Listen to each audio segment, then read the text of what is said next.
De politie wiet waande bij een onderzoek naar een mishandeling van een man die de man alleen in huis in Jesterwoude vasthouden en mishandelen is.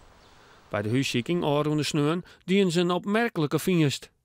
Ze gaan dus die wenning binnen, of van waarheidsvinding als ze sporen vinden kon van dat delict werd ongiften van die. En ja, amfetamine dat stonk nog. Dus ze troffen die doos nog en er kwam een behoorlijke lucht aan. Ja, en toen zeiden ze wel, hey, dit kon wel harddrugs wezen, dat hebben we onderzoekje litten en dat bleek dus amfetamine te zijn. 3 dozen met 90 kilo amfetamine. Maar een strijdwaarde van haast €1 miljoen. De politie had 3 mensen aangehouden. 2 daarvan binnen een man en een vrouw van 26 en 27 jaar uit Jesterwoude. De politie neemt de zaak heeg op, want amfetamine kan gevaarlijk wezen. Amfetamine is een grondstof die gebruikt wordt voor het maken van speed en ecstasy. Vroeger is het makkelijk dus ontwikkelen in het laboratorium. Het is een synthetische drugs.